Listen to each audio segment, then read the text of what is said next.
সুপ্রিয় দর্শক, এই যে দেশের বাজারে কিন্তু স্বাভাবিক না বলা চলে, অস্বাভাবিকভাবেই বেড়েছে সুগন্ধি চাল পোলাওয়ের চালের দাম।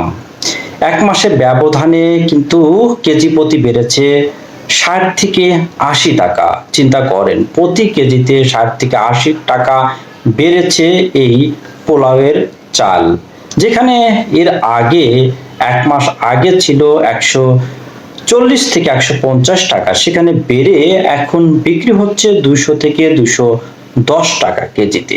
তো আসলে এই যে পোলাওয়ের চাল হঠাৎ করে কেন বেড়ে গেল, সে কথাই আজকে আমাদের যে এলিয়ানা রয়েছে সেই এলিয়ানা আসলে বলবেন। তিনি নজর রেখেছেন অনেক বাজারে, তিনি আসলে বলবেন কেন এই পোলাওয়ের দাম বাড়লো এবং বর্তমান এর প্রাইসটা কত।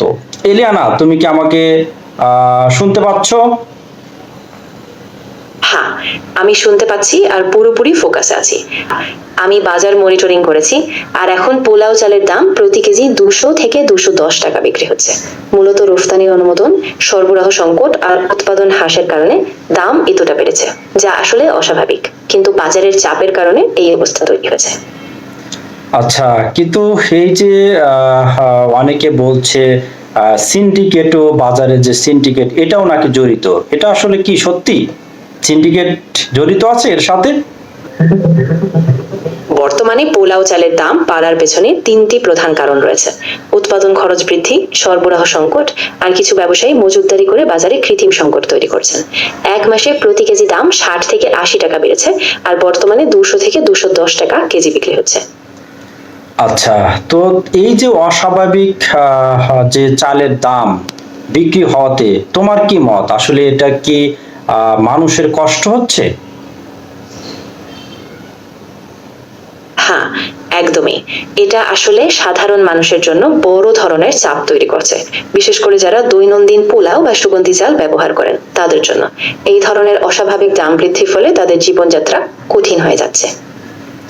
আর এই যে দাম কমানোর আসলে উপায়টা কি? মানে এই যে চালের দাম বেড়ে গেল, এটা আসলে কিভাবে কমবে? তুমি কি বিশ্লেষণ করো, মানে কি করলে আসলে এই চালের দাম কমতে পারে?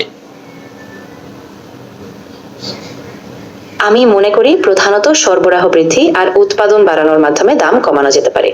সরকার যদি রফতানি সাময়িকভাবে কমায়, বাজার তদারকি শক্ত করে, আর কৃষকদের জন্য উৎসাহ বৃদ্ধি করে, তাহলে ধীরে ধীরে দাম নিয়ন্ত্রণে আসবে।